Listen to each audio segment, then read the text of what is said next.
जय हिंद बच्चों, आइए इस वीडियो के माध्यम से हम लोग बात करेंगे क्लास 10th के पहला चैप्टर केमिस्ट्री का, जिसका नाम है रासायनिक अभिक्रिया एवं समीकरण। उसके सारे ऑब्जेक्टिव क्वेश्चन को इस वीडियो के माध्यम से हम सब लोग सॉल्व करेंगे, जो कि बोर्ड एग्जाम 2025 के हिसाब से काफ़ी वीवीआई होने वाला है। तो बने रहिए वीडियो में। देखिए, चलिए सबसे पहला हमारा क्वेश्चन है। देखिए, श्वसन किस प्रकार की अभिक्रिया है? श्वसन किस प्रकार के सांस जो हम लेते हैं वो किस प्रकार की अभिक्रिया है? तो बच्चों, श्वसन ऊष्माक्षेपी अभिक्रिया है। ठीक है, चलिए नेक्स्ट हमारा दूसरा क्वेश्चन है,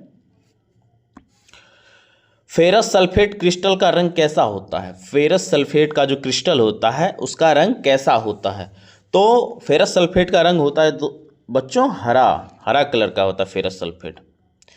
चलिए तीसरा क्वेश्चन है हमारे पास, क्वेश्चन नंबर 3 है हमारे पास, साग सब्जियों को विघटित होकर कंपोस्ट बनना, साग सब्जी का विघटित होकर कंपोस्ट बनना किस अभिक्रिया का उदाहरण है?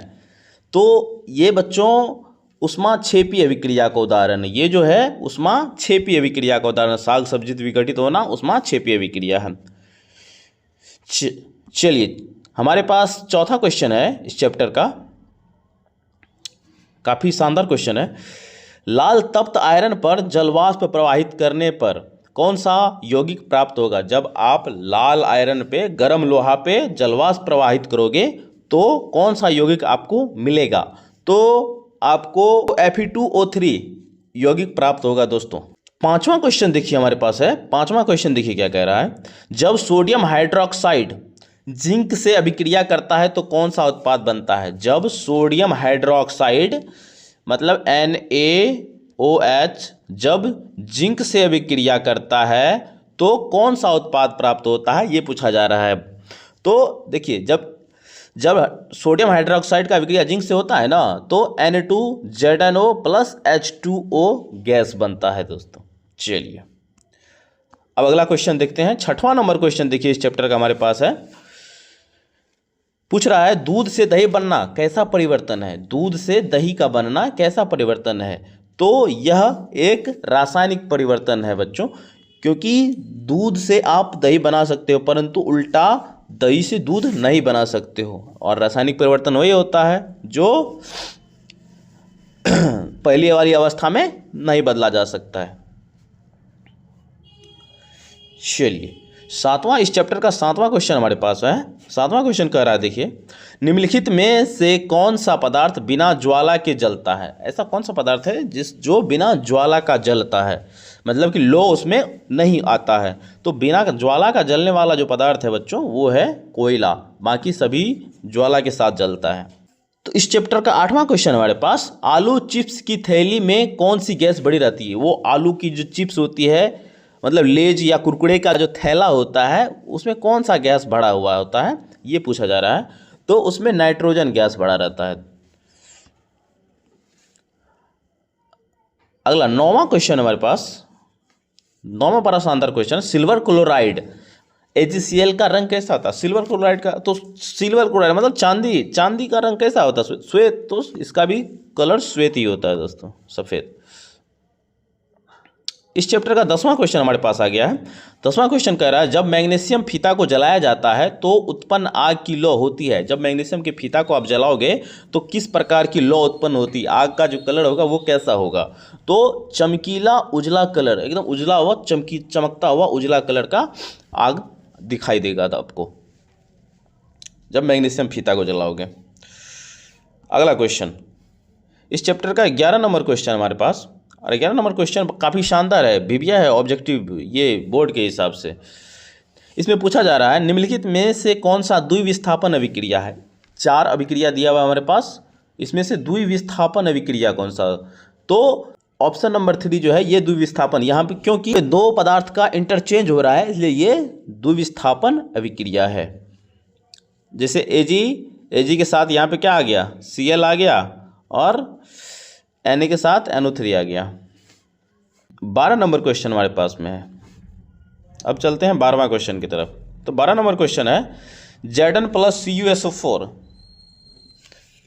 मतलब जिंक और कॉपर सल्फेट का जब रिएक्शन होता है तो जिंक सल्फेट प्लस कॉपर प्राप्त होता है। यह रासायनिक अभिक्रिया किस प्रकार का अभिक्रिया है वो बताना है। तो इसको देखिए, ये है विस्थापन अभिक्रिया। विस्थापन अभिक्रिया कैसे, यहाँ पे देखिए, कॉपर को हटा करके जिंक यहाँ खुद बैठ गया है। यहाँ कॉपर को, पहले कॉपर सल्फेट के साथ था, लेकिन जिंक क्या किया, इस कॉपर को हटा दिया और खुद उसके स्थान पे जाकर के बैठ गया। जब एक को हटा के दूसरा उसके स्थान पे बैठता है तो विस्थापन अभिक्रिया कहलाता है। तो ये हमारा विस्थापन अभिक्रिया है। नेक्स्ट 13 नंबर क्वेश्चन हमारे पास में है चैप्टर का।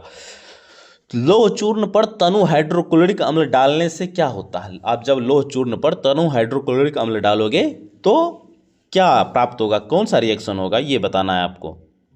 तो जब आप लौह चूर्ण पे तनु हाइड्रोक्लोरिक अम्ल डालोगे दोस्तों, तो हाइड्रोजन गैस और आयरन क्लोराइड बनता है। जब आप लोहे के चूर्ण पर हाइड्रोक्लोरिक अम्ल डालोगे, Fe के चूर्ण पर जब HCl डालोगे तो आपको हाइड्रोजन गैस प्राप्त होगा और आयरन क्लोराइड बनेगा। नेक्स्ट 14 नंबर क्वेश्चन हमारे पास है। 14 नंबर क्वेश्चन कह रहा है, लोहा को जिंक से लेपित करने की क्रिया को क्या कहते हैं। लोहा के ऊपर जब जिंक का लेप चढ़ाया जाता है उस क्रिया को क्या कहते हैं, तो उसको कहते हैं गैल्वेनीकरण। लोहे के ऊपर जिंक का परत चढ़ाना गैल्वेनीकरण कहलाता है। नेक्स्ट 15 नंबर क्वेश्चन हमारे पास, शानदार क्वेश्चन है। नाइट्रोजन डाइऑक्साइड NO2 के धुएं का रंग कैसा होता है। नाइट्रोजन डाइऑक्साइड के धुएं का रंग कैसा होता है, तो धुएं का रंग भूरा होता है। नाइट्रोजन डाइऑक्साइड के धुएं का रंग भूरा होता है।